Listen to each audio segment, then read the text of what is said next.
Now to solve all of the world's problems is smooth-talking Chris Scianni. And he's going to make everything better for everyone.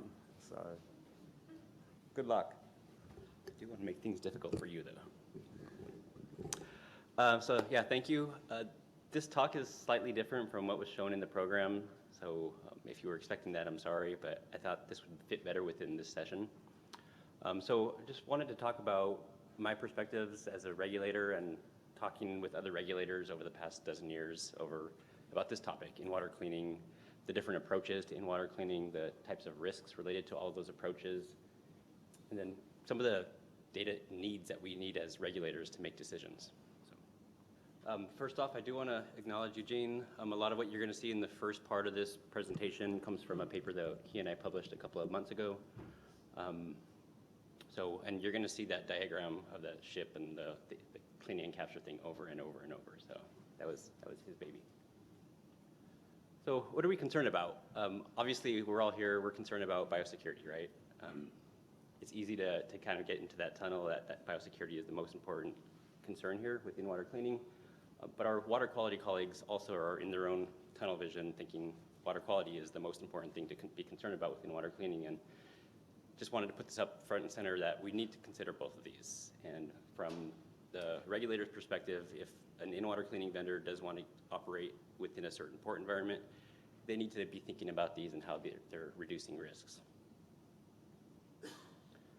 So there's a lot of different ways that in-water cleaning is categorized, and a lot of different approaches to in-water cleaning, and typically one of the ways is it's categorized as proactive versus reactive. Proactive, there's a lot of different definitions out there, including grooming, and we're going to hear about that later from Jeff. But for our purposes here, proactive cleaning is basically early and often cleaning, trying to prevent the occurrence of macrofouling. So you're dealing with microfouling or even trying to remove microfouling, prevent microfouling, but you don't want it to get to the stage of macrofouling. Reactive cleaning is once you already have macrofouling present, you're going in and removing it. So one way to think about it, and I think Mario likes this way, is for reactive, you're removing macrofouling. For proactive, you're preventing macrofouling. So a lot of different definitions, ways to categorize them. Another way of categorizing in-water cleaning is with and without capture. So with no capture, you have either a diver or a remotely operated vehicle cleaning the hull, and whatever they remove from the hull gets released into the environment. In-water cleaning with capture, whether it's proactive or reactive, you're capturing all of the debris that's coming off of the ship's hull, transporting it to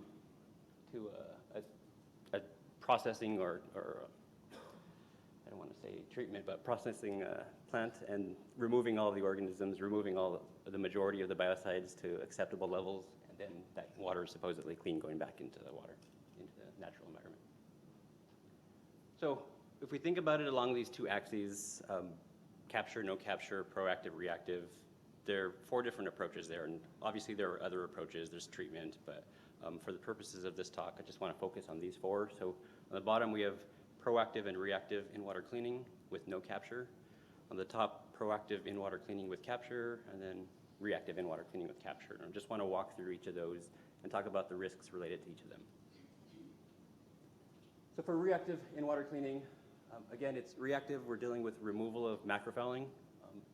No capture, so whatever gets removed from the hull gets released into the environment. And so the question is, does this present an acceptable biosecurity risk or an acceptable water quality risk? And the answer generally is no, right? You're releasing the organisms, that's an obvious biosecurity concern. You're removing and releasing biocides, obvious water quality risk. Asterisk there that it may be acceptable, it should be acceptable if it's a biocide-free coating. If we go to proactive in-water cleaning, again, it's proactive. We're dealing with microfouling, and there's no capture. And so if we ask those same questions about is it acceptable from a biosecurity perspective or from a water quality perspective, and again, I should say that this is not specific to a certain jurisdiction, but kind of in general what I've learned from other regulators as I've had these discussions over the years. Is it an acceptable biosecurity risk? And it may or may not be in certain jurisdictions, but I think the current understanding is that the removal of microfouling is an acceptable biosecurity risk in this regard. It likely will not be an acceptable water quality risk because if you have biocides in the coatings and those are being removed and not captured, that's going into the water, the surrounding water. Another asterisk, it may be acceptable if it's a biocide-free coating that's being cleaned, or in some jurisdictions, depending on the concentration of the copper that's being removed, they may allow that, but they likely will need data to support that. So if we go to proactive in-water cleaning and capture, again, proactive, so we're dealing with microfouling, and now we're capturing whatever gets removed. And ask the same questions, is it an acceptable biosecurity risk and water quality risk? And generally, yes, you're capturing everything that's coming off, you're putting it through the processing and treatment, and you're removing all the organisms, or the majority of the organisms and the majority of the biocides that are in that waste stream. The asterisk there is basically that we're making an assumption that this unit is operating as we intend it to. And so, of course, there should be data behind that showing that it can. And then reactive in-water cleaning and capture. Again, it's reactive, so we're dealing with removal of macrofouling, capturing everything that's coming off the hull. And again, that should result in an acceptable biosecurity risk, an acceptable water quality risk, assuming that that treatment system is doing what it's supposed to be doing. So another way of thinking about this, and I kind of put this together after I got a question from Jeff last week at a different meeting. I think the question was, is there a situation where you can proactively clean and not capture and not be worried about either water quality or biosecurity? And so put this matrix together just to walk through fouling type on the left, either microfouling or microfouling only or with macrofouling. Coating type, either biocide-free or biocidal. And so if we look at the biosecurity column here, if we're cleaning microfouling, you likely don't have to capture that. If you're cleaning macrofouling, you will have to capture that. If we're concerned about water quality, if it's a biocide-free coating, you probably don't need to capture that. If you're dealing with a biocidal coating, you should be capturing that in most cases.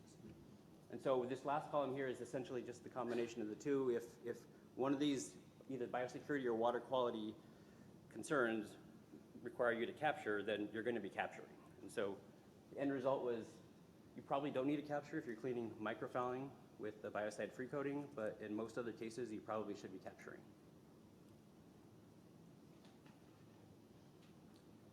So if we kind of go back to these capturing systems, either a proactive in-water cleaning and capture or a reactive in-water cleaning and capture, we tend to think of like the risk is coming from the end of pipe discharge, and you want to know what that threshold is for what's allowable when it comes out of the end of pipe. But there are a lot of different areas along this process where organisms or biocides can be released.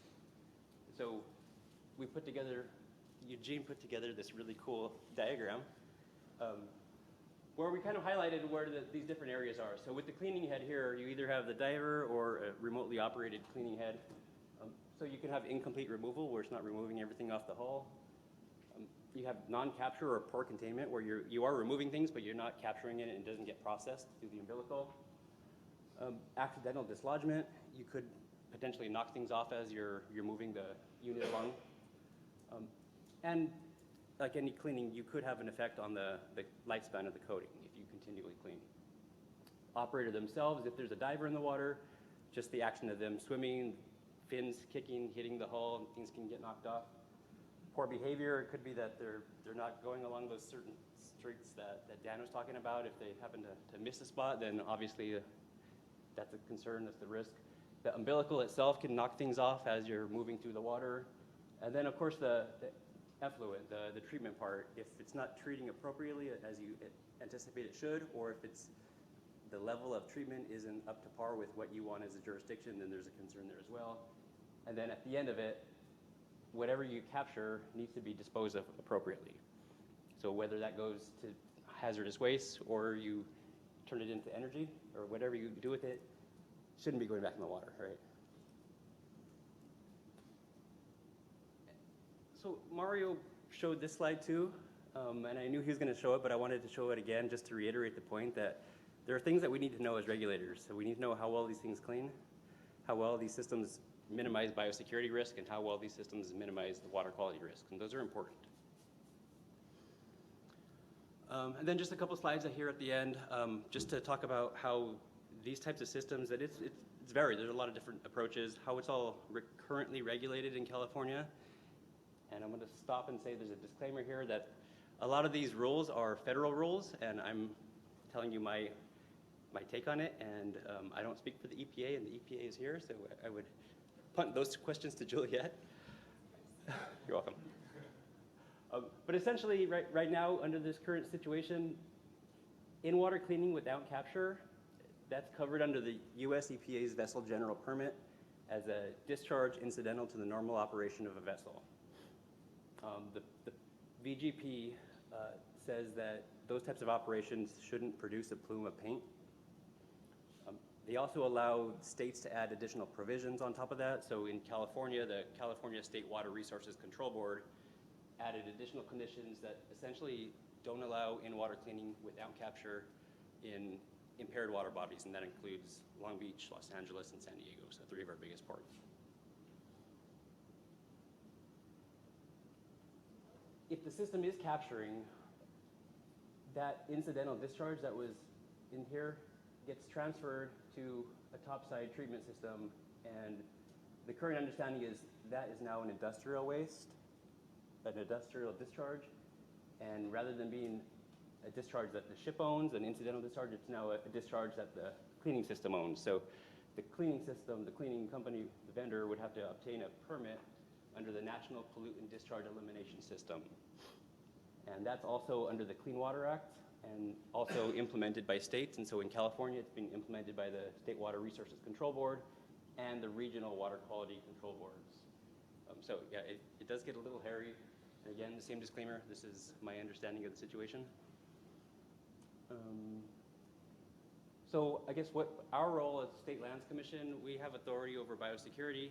We don't have any authority over water quality. And so it's a double-edged sword where we can approve something, but then they also have to abide by the water quality rules. So we chose to work with our water boards, the state water board and the regional water boards, so that when they do get permits or permit applications for in-water cleaning, we consult with them to make sure that our biosecurity concerns are met as a term of those conditions, those permits. And that's it. I just wanted to have a couple of final thoughts, more than a couple, 3 of them. Vessel Incidental Discharge Act uncertainty. So we heard from Juliet a couple of days ago that the Vessel General Permit is not likely. It will go away in a few years and be replaced by regulations adopted under the Vessel Incidental Discharge Act. Those standards haven't been proposed yet, and they're probably proposed in early next year. And so at this point, what I just described is my best understanding of how things will be regulated over the next probably 3 years, 3 to 4 years. At that point after that, we'll have to wait and see. Other pollutants of concern, I mainly talked about biocides, and in my head I was thinking primarily copper, and probably a lot of you were too, but there are other biocides that come off these coatings that are of concern to water quality agencies. So that needs to be taken into account. Microplastics, we're going to hear from Mario later, so that's another pollutant of concern. And then just closing with that big question again, we need to know how well these systems reduce risk, and if we're making decisions, we need to have those data, and in all cases, they should be independently obtained. So